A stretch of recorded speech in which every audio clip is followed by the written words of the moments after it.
Last class yesterday we discussed about the different generations of we started discussion on 1G, 2G, etc. And the book which we refer is Theodore S. Rappaport, well as Communication Principles and Practice. So we just look little more. So basically what we have is small cells. How you define a cell is you limit the transmit power of the base station, and subsequently you have similar many cells with a low power base station, and this is the basic structure. You have our old existing switching standards with wired connection, etc., and you add a switching center, and connections could be wired to base station. Only the last mile practically may be wireless, and this center will coordinate all activities of base station.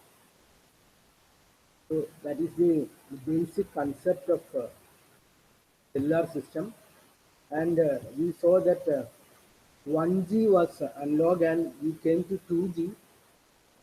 The leading uh,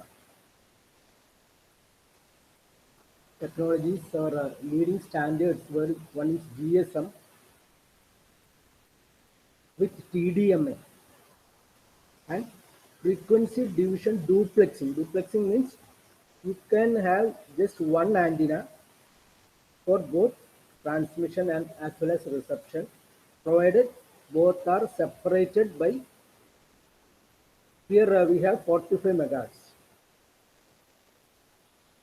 and in CDMA 1 or IS95 we have the CDMA, and in TDMA you have one channel of 200 kilohertz and 25 megahertz spectrum, means 25 by 200 you get 124 channels, and each channels can support 8 users.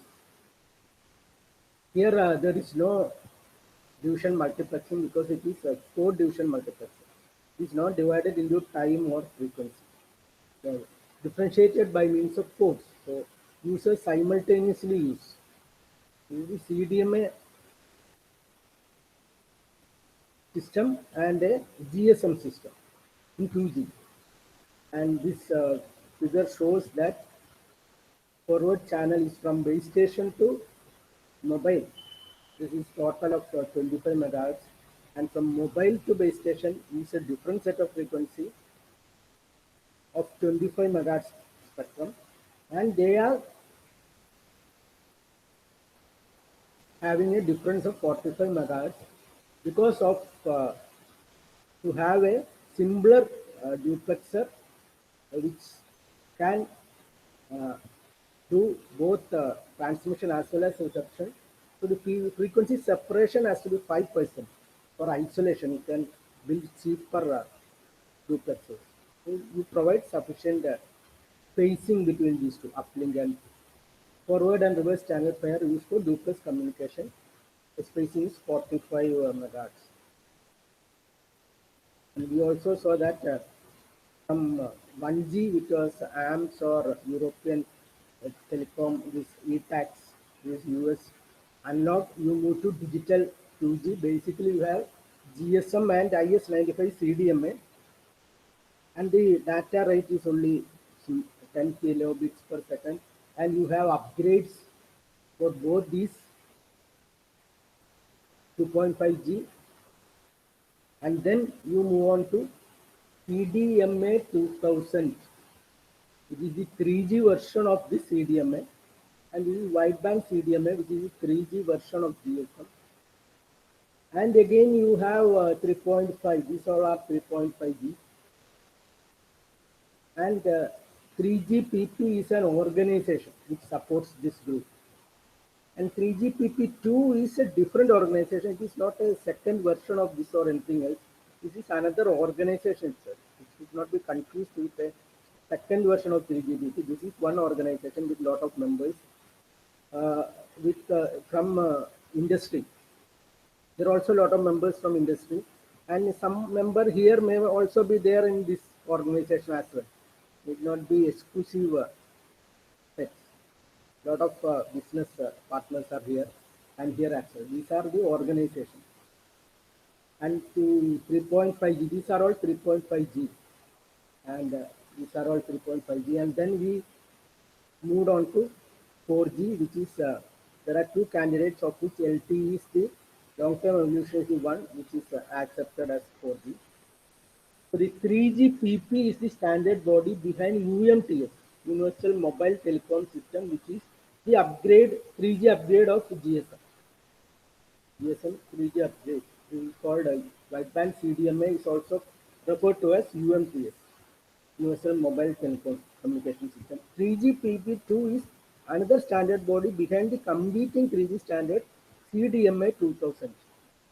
This is CDMA that is upgraded to CDMA 1. So this CDMA 2000. Okay. So this is CDMA organization. These two are different organizations. Okay, second version or two should not be confused with this. They are totally different. Third generation partnership project, that is 3GP. So basically, from analog, you move to a bit of data in 2G, and these are all 2.5G, GPRS and Edge is 2.75. And GSM and CDMA are the basic 2G, and these are 2.5 and 2.75.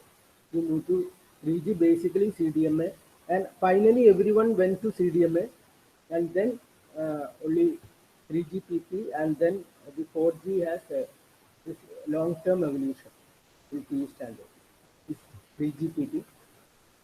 So third generation evolution for CDMA system leads to CDMA 2000. Several variants are there.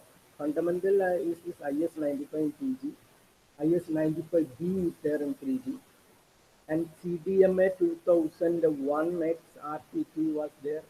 That is radio transmission technology, and there is 2003 times RTT. This is 3 channel and this is 1 channel. So these names were there. 1X RTT, 3X RTT. They are variants. This uses 1 channel and this uses 3 channels. And eventual 3G evolution of GSM is IS-136, basically the wideband CDMA, Universal Mobile Telecommunication System.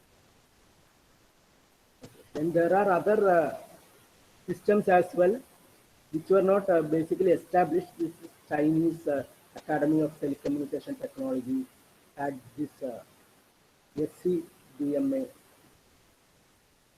synchronous core division multiplexes. Then 3.5G HSDPA is high-speed downlink packet access. So what we notice, we move from a circuit switching basically, which is there in 2G, and later on you add packet switching in 3G. Circuit switching is also there in 3G. Some portion is circuit switch and some portion is packet switch. So here internet was not in much use, and here the use started. Again multimedia, all these applications came, and so everything went to packet switching. Everything was IP based. So from the telecom infrastructure, you are moving to the IP based internet in 4G. So that can be seen from this figure. So in 3G, you have a packet switch gateway as well as circuit switch gateway.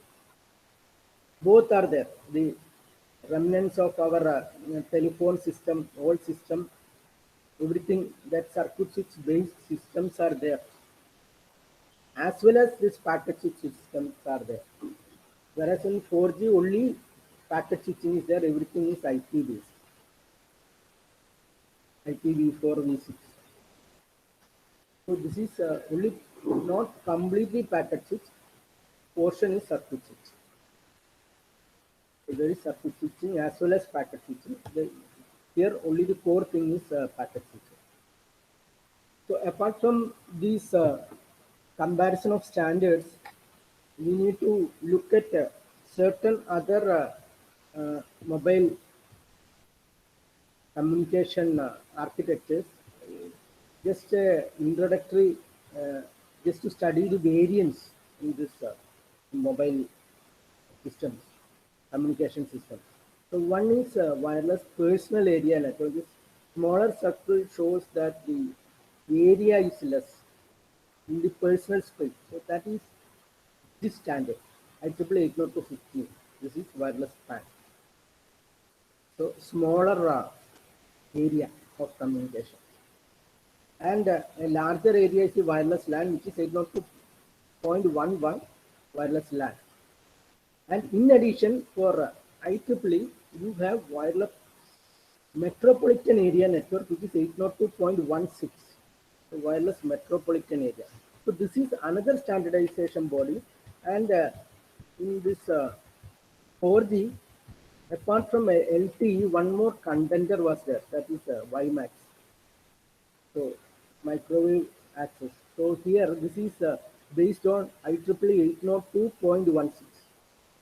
IEEE 802.16 wireless broadband access or wireless metropolitan area, which is an IEEE standard. 802.16 is an IEEE standard for wireless metropolitan area network, and it was also a contender for the 4G.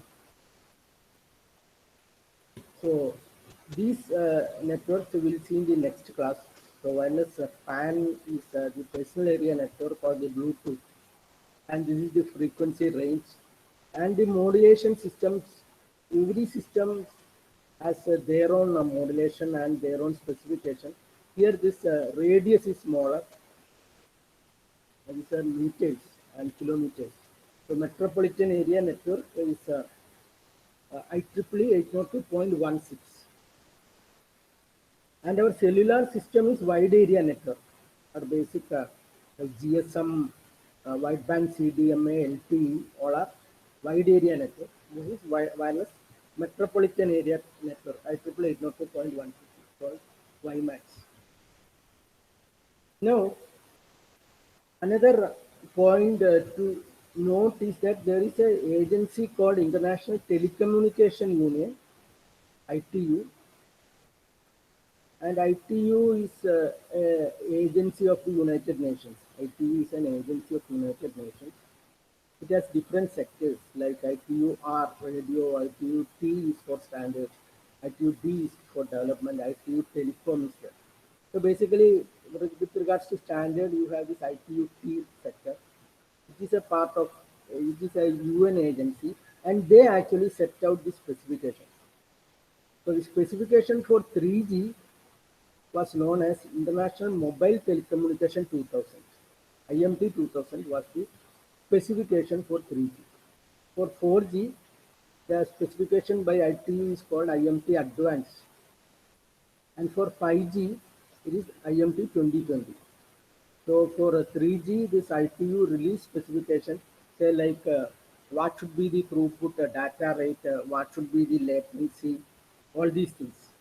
So it is all spelled out in this specification by ITU.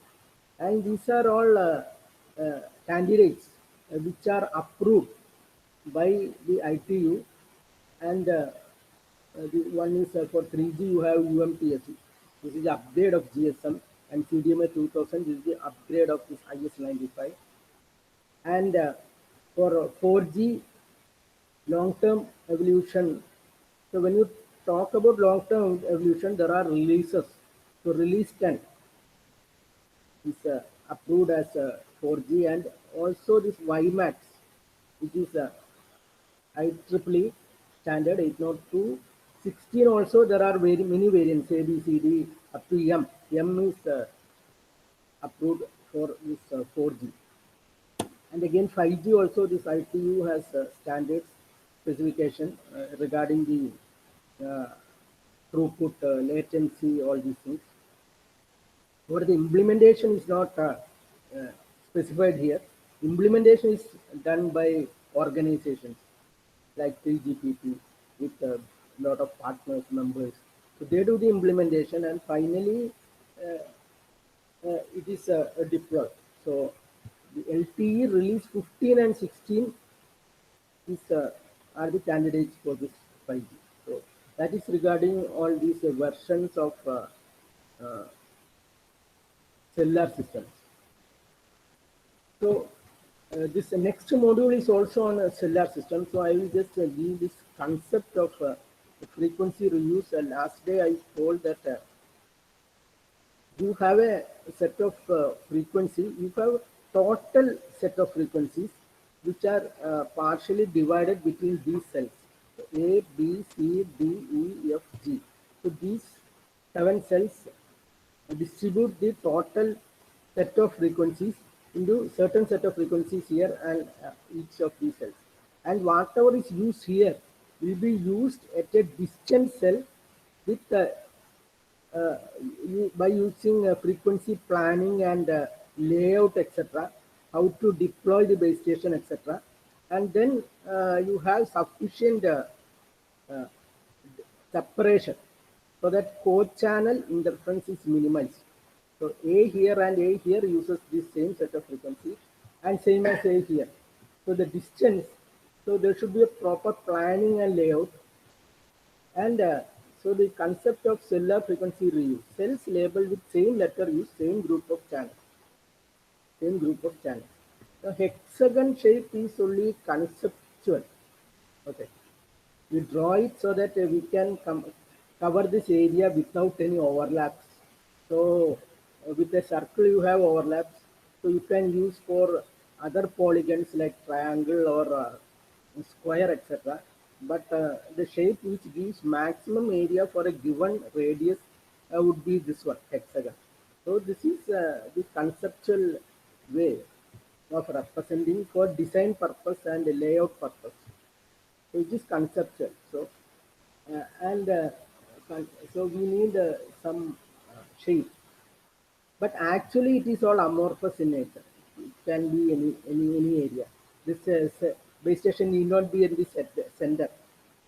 Regular shape is needed for a design. So for design purpose, we need a regular shape. For a given distance between center of a polygon and farthest perimeter point, hexagon has largest area. From the farthest point, distance for a radius from the center to farthest point, if it is R, the hexagon has the largest area. So we use it for design purpose. So base station transmitter are depicted as either being in the center of the cell. Such base station cells are called center excited cell. You can have just one base station here. Another option is, and that should be omnidirectional, or 3 of the 6 vertices, edge excited cell, sectored directional antenna used in corner excited cell.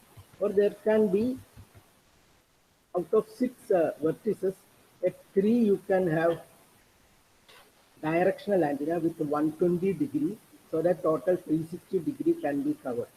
So it need not be at the center, it can be at the edges as well, with 6 vertices, and 3 of the out of 6 vertices, at the 3 you can have edge excited cell. They are sectored 120 degree directional antenna. This is also possible. So another point to note is practical consideration do not allow base station to be placed exactly center. So you cannot have a exact placement because of the infrastructure, the buildings, roads, etc. At a convenient point, you will keep which is 1/4 of this radius, maximum radius. Say position up to 1/4 cell radius away from the ideal location. You have an ideal location, and practically whatever is permissible up to 1/4 of this radius, you move away from the center, depending upon the exact ground picture you have. So last figure, I showed 7 cells here: A, B, C, D, E, F, G. So this is 7. So only certain sizes are permitted: 4, 7, or 12. Then cluster size. The last figure I showed 7. So suppose you have a cellular system having a duplex channel. You have a forward and a reverse that constitute one duplex channel. Like that, you are having S duplex channel. The system is having S duplex channel, and each cell is allotted K channels, group of K channels. So 7 cells. There are many cells. Each cell is K channels. So the S channels divided among N cells. So total S channels, you have K channels per cell. Like that, you have N cells. So total S should be S by N should be K, or S by K should be N. So like that, you divide this total number of available channels, and for each available total number of channels available into N cells with K channels per cell. So there will be total number of radio channels. S will be K by N. Each cell having K channels. So N cells which collectively use complete sets of frequencies are formed, so called a cluster. So, so each cell is having K channels, and N cells collectively use up K into N channels, which are the complete set of frequency, and these N cells collectively is called a cluster. The previous figure it was 7. And you are replicating this cluster m times within a system. In the total number of channels, you are increasing the capacity. So in one cluster, in each cell you are having K channels.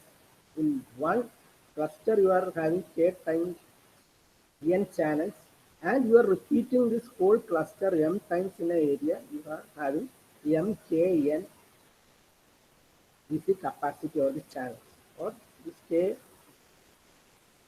N is as ms. So capacity of a cellular system is proportional to the number of times a cluster is replicated in a fixed area. So you cannot go beyond, keep on increasing. There would be this co-channel interference. So if you reduce this size, this A and A will come nearer, and these set of frequencies are same as this set of frequencies, and they will interfere. It is called co-channel interference. The frequency reuse is given by 1 by n. To what extent we are reusing the frequencies given by 1 by n. Now, for an hexagonal geometry, how you get this 4, 7 or 12? 4, 7 or 12, how you get this? For a hexagonal geometry, it has 6 equidistant neighbors. So, the hexagonal geometry has 6 equidistant neighbors and line joining centers of any cell, and each of these neighbors are separated by multiples of 60 degrees. Based on this constraint, there are only certain cluster sizes and cell layouts possible. So you have a here. So the next A is here. So you I cells here along any chain of hexagon. This is a derivation based on the geometry. So you move I cells in 3 cells. Then you turn 60 degrees and you move J cells here. 2 cells, 3 and 3. Like that here again you move I cells, turn 60 degree and move J cells. So based on this hexagonal structure only, this equation is formed. So if it I is 1 and J is 1, you have, so there are certain values for I and J as well. Certain values for I and J as well that I will talk about in next class. So based on that, if I is 1 and J is 1, it is 3. So 3 is not coming here.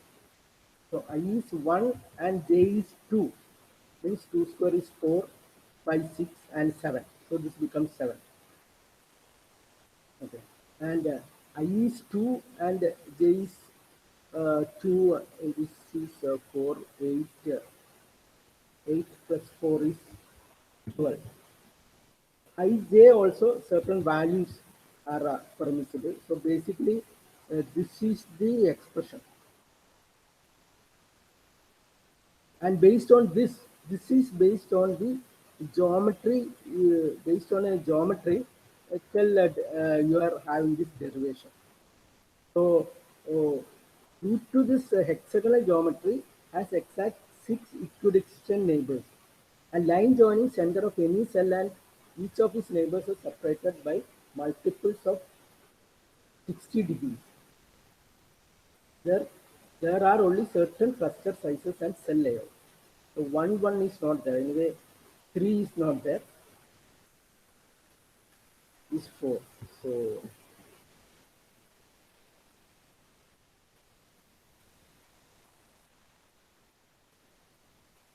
this is the figure on which previous derivation is made. So you move I cells here, uh, I cells here. Then you take turn 60 degree and you move J cells. So for this and I square plus Ij plus J square. So how this four comes, uh, four എങ്ങനെയാ വരിക? J one two. So you have to check that. So these are the topics today I intended. So next class we will move on to this wireless local loop and local area network, Bluetooth, and this WiMAX. So those are the portions left. Okay.